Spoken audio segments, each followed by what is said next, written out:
Are you a busy mom? Maybe you're a physician mom and you are having tightness, sore low back, tight hips. Things are just feeling not great, especially by the end of the day. I am here for you with some quick, simple stretches that are incredibly effective. Lower body today. All right, so we're gonna start with our feet about hips distance apart, and you're just gonna gently fold forward. I like to have my fingertips sort of drag down my legs as I go.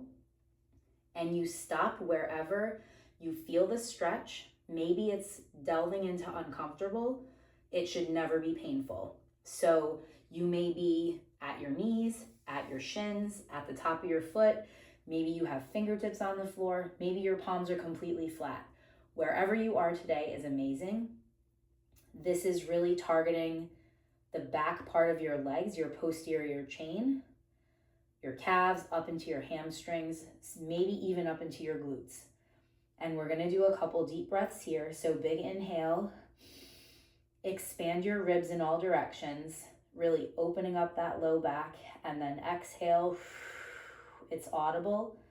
Bring your ribs back together, let your pelvic floor come up and in, contract it up. And we're gonna do a few more breaths like that. On the exhale, also thinking about lengthening a little bit more, very gently. So I'm Dr. Sarah. I'm a family physician, a movement coach, and a mom of 5. And I love stretching. I think it's an underrated type of movement. I love all kinds of movement, but I definitely underrated stretching in my life, especially when I was younger as an athlete. And I have really realized over the last 5 years or so how important it is for your body and for recovery. Okay, now we're gonna gently, ever so gently roll up slowly. You don't wanna go too fast. And we're gonna stay standing. Now we're gonna take it a little bit wider. So I'm now wider than hips distance apart with my feet. And we're gonna gently fold down again. And this time, so we're gonna stay here for a breath or two, get a little bit more of that low back. And then we're gonna gently walk our hands over to the left.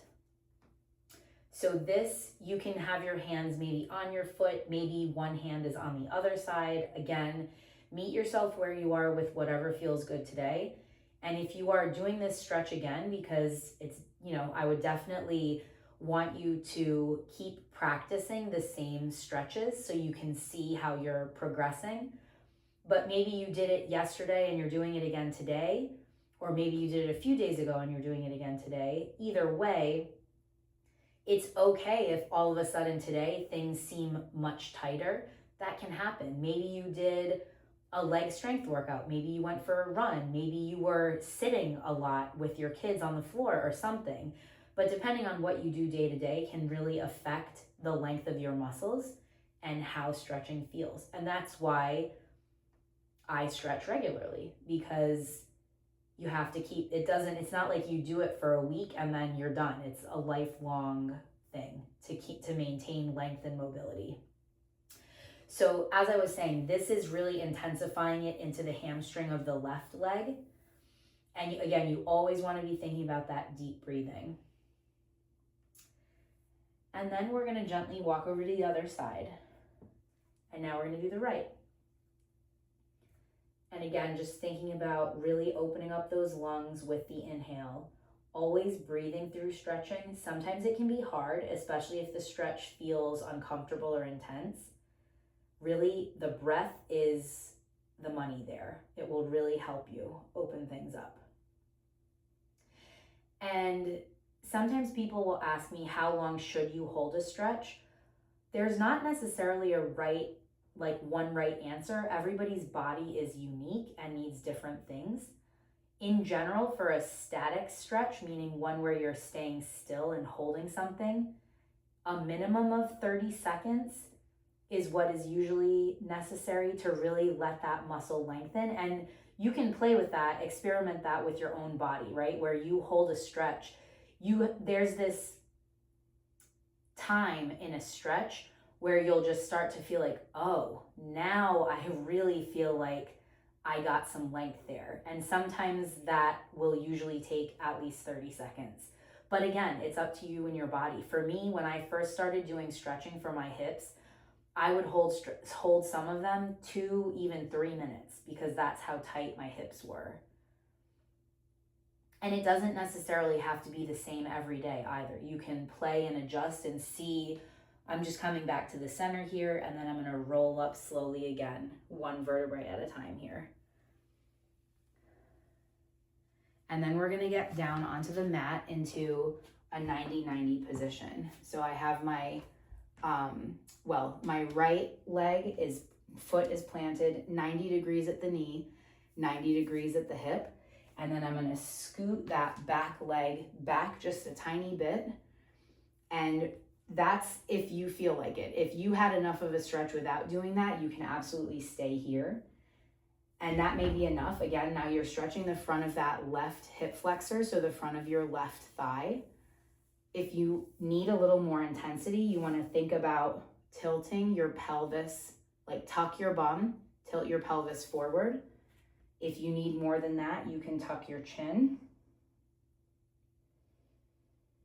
And just breathe here. We're gonna really open up this hip flexor. Nice deep breaths, inhale, exhale. So as I was saying, the amount of time you hold it, you can experiment and adjust. Also, if you don't have time to do, for example, this entire video all at once, that's okay. You can, watch it, learn the moves, and then do them as you fit them into your life. That's totally okay. There are many days where in the morning it's a rush and maybe I just get into a child's pose for a minute, or maybe I do this. I'm gonna just switch legs here. So I'm rocking back and I'm gonna bring my left foot forward now. So again, just planting that left foot, you're 90 degrees at the knee, 90 degrees at the hip. My right hip is much tighter today, so I don't even need to do that scoot. I can already feel a really big stretch here. Not painful, but it definitely can be uncomfortable, especially with the hips. So as I was saying, you can do these moves individually or you can do it all together. You get to make the rules. And so there are days where I will just do maybe this stretch as a quick stretch in the morning because that's what I have time for and that's okay. And maybe I get to something at another point in the day. A lot of times there's sprinkling of movement because that's what fits in and works, and that's absolutely okay. Meet yourself where you are, and most importantly, let it count. Because when you let it count, you can be consistent, which is the name of the game. Consistency far outweighs volume in terms of effectiveness for your physical and mental health. And again, if you need that intensity here, you can tuck the pelvis. You can chin to chest. Amazing.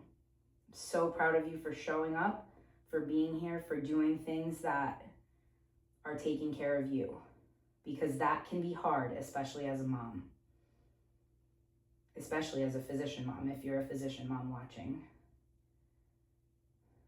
Awesome. We're gonna do one more stretch that's gonna be both sides. So this is typically called a pigeon. We're gonna do the left leg first. So I will get into kind of a tabletop position. Then I lift my legs and I'm gonna take my left leg up and in between. So right now I'm just gonna describe in words how this is. So my left knee is next to my left hand. My left foot is in between my right hand and my right knee. And yeah, I'm not totally on camera here, but I'm gonna lift up just so you can see a little more. So sometimes people will say that that bent leg needs to be parallel to the top of your mat, or like you have to have 90 degrees at your knee. That's not necessarily attainable for anyone, or for you maybe, and that's okay. Wherever you are today, again, is amazing. You can still get a great stretch in that glute. You're probably feeling it if you're here with me. The main thing is you wanna keep your hips square to the mat and not dump either side. So what I mean by that is don't rock your hips so that your bum is now on the floor, because then you're not getting the stretch there. So you want to make sure you're keeping those hips square. And depending on your hip and glute flexibility, you may be good here. You can also come down to your elbows. If that feels good, great, stay there. If you want a little more or a variation, you can also make a little pillow with your hands and rest your forehead down. So then you have your chest laying down. Obviously, if you have, like I have a lot of pregnancy and postpartum videos. This is definitely something you could do postpartum. If you're pregnant and you have a visible belly, or you're much further along and maybe your belly is growing, this is a stretch that can be really difficult to do because of the belly. So while you're finishing holding here, I will just show a quick modification if you happen to have a belly that you want to know a modification. So you can do that same leg, cross it over your knee. So I have my left knee bent, my right foot is planted, my left foot is on my right knee, and you get a similar stretch here. To intensify it, you can bring that planted foot closer to your bum, and that'll make it more intense. Now, even this, like when I was further along in pregnancy, was getting uncomfortable, because you can see, like, if you have to get close, but there is a little more wiggle room and a little more space depending on the size of your belly. I just wanted to show that modification. Okay, now we're gonna do the opposite leg. So again, I do it getting into this tabletop position, bring that right leg forward. And sometimes I'll scoot my other leg, you can see I'm doing that, scoot that leg back a bit and then let your toes relax. So right knee is behind my right hand, left foot is between my left hand and my left knee. And then if that feels good, great. You can settle down to your elbows. You can also put your forehead down. I'm gonna stay here on my elbows just for audio purposes, because sometimes if I put my head down, it will become difficult to hear. But so again, these are just some really quick, gentle stretches that you can do that can help open up your low back, your hips. I find, especially as a mom, towards the end of the day, those areas are feeling tight. And don't think that a few minutes of stretching is not helpful. A few minutes absolutely makes a difference. So definitely try some of these and let me know in the comments how your body feels afterwards. Did you notice that you felt looser? Again, even a few minutes makes a difference, and especially if you do it consistently and you show up, you will notice changes in how your body feels, in how your body functions, and also your mental health. So for more videos that are doable movement, no intimidation, no judgment, just show up as you are, pajamas absolutely welcome. Definitely subscribe, ring the bell so you never miss a video. I am here making these videos for people like I was when I became a mom and felt completely lost and confused, even though I was a competitive athlete growing up, even though I was active through my first pregnancy. It was like after I delivered, all of a sudden, it was like, whose body is this? How do I use it? How do I recover? How do I heal? How do I, all the how do I's, how do I fit it in? And I spent years struggling with that. And now after having 5 babies and a lot of experiments on myself, I have sort of learned what can be really helpful. And that's why I created this channel. And that's what I want for you, to be able to let it be a positive, encouraging thing, as opposed to a bounce back to your old body type of thing. It's all about positive encouragement here, authentic. Again, no judgment, no intimidation. So like I said, subscribe, ring the bell so you never miss a video. Thumbs this up, comment below with how your body felt after you did this. And yeah, let me know if you have any video requests, because it can be amazing how much things can change, even with a few minutes of movement a day, and even with a few minutes of gentle movement. Stretching especially in the postpartum pregnant time, but even anytime, is an amazing, gentle activity that you can do even on the days that you feel exhausted and you're tired and you're like, what do I do? How do I do this? Come to my channel, click on one of my stretching videos, stretch with me, and watch what happens in a few minutes a day, because it will transform your life. It transformed mine. It's transformed many of my clients, and that's what I want for you. So thank you so much for watching. Subscribe, ring the bell, and I can't wait to see you on my next video. Thank you so much for being here and moving with me. Bye, everyone.